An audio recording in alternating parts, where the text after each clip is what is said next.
আপনি একজন স্বনামধন্য শিক্ষক, কিন্তু আমার কিছুটা আলাপ এই অনুষ্ঠান শুরুর আগে আপনাকে বলতেছিলাম যে এই কওমি মাদ্রাসাতে পড়াশোনা করে যারা বেরিয়ে আসছেন তাদের সংখ্যা এবং তাদের পরবর্তী জীবন, এটাকে যদি আমি একটা পেশাগত জীবন বলি, এই যে একটা বিপুল ওয়ার্কফোর্স এবং এই যে এই তরুণ তরুণীরা বেরিয়ে আসছেন, তারা দেশের অর্থনৈতিক ব্যবস্থাপনায় কিভাবে কাজে লাগতেছেন আসলে, বা যেটাকে আমরা হচ্ছে মানে ফিনান্সিয়াল ইনস্টিটিউশন মানে মানে এটা তো হলো আমাদের, আমি মনে করি বড় ধরনের রাষ্ট্রের ব্যর্থতা।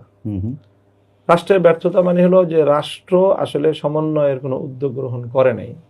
সেটা একেবারে 1947 থেকে নিয়ে ধারাবাহিকভাবে এই সংকটটা ক্রিয়েট হয়েছে। 1947 সালে তখনই আমাদের আলেমুলামাদের পক্ষ থেকে এই দাবি ছিল রাষ্ট্রের প্রতি যে আপনারা সমন্বিত উদ্যোগ গ্রহণ করেন, যাতে শুধুমাত্র আলেমুলামাদের উপর ধর্মকে রক্ষা করার, মানুষের মধ্যে ধর্মীয় শিক্ষা, ধর্মীয় সেন্টিমেন্ট, এই বিষয়গুলো রক্ষা করার শতভাগ দায়িত্ব শুধুমাত্র আলেমদের উপর যেন না বর্তায়, সেটা একটা ব্যবস্থা গ্রহণ করেন। কিন্তু এই রাষ্ট্র, এই সরকার কিছুই করতে পারে নাই।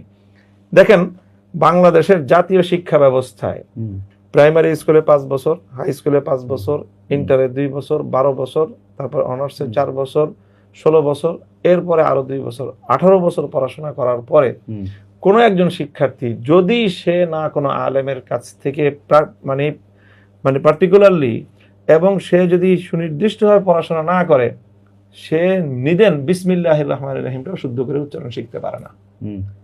তো এই ব্যর্থতা কার? এই ব্যর্থতা রাষ্ট্রের, জাতীয় শিক্ষা ব্যবস্থা। আমরা বলতেছি যে তুমি প্রাইমারি স্কুলে অন্তত একজন কোরআনের শিক্ষক দাও, সেটা দিবে না, দেয় নাই, আজও পর্যন্ত দেয় নাই। তো ধর্ম মানুষকে, এই বিপুল পরিমাণ যে বাংলাদেশের মানুষ, 18 কোটি মানুষের মধ্যে অলমোস্ট আপনি ধরেন 16 থেকে 17 কোটি মুসলমান, এই মুসলমানদের ধর্মীয় জিজ্ঞাসার জবাব কে দিবে? এই জিজ্ঞাসার জবাব দেওয়ার তো দায়িত্ব একমাত্র আমাদের, আর কেউ দেওয়ার মতো নাই, রেসপন্সিবল কেউ নাই। তো আমি যখন এই জবাবটা দিতে হবে আমাকে, তো আমাকে এখান থেকে ইসলামিক এই পরিমাণ পারদর্শী এবং সংখ্যায় এত পরিমাণ তৈরি করতে হয় যে আমার আর কোনো দিকে নজর দেওয়ার সুযোগই নেই।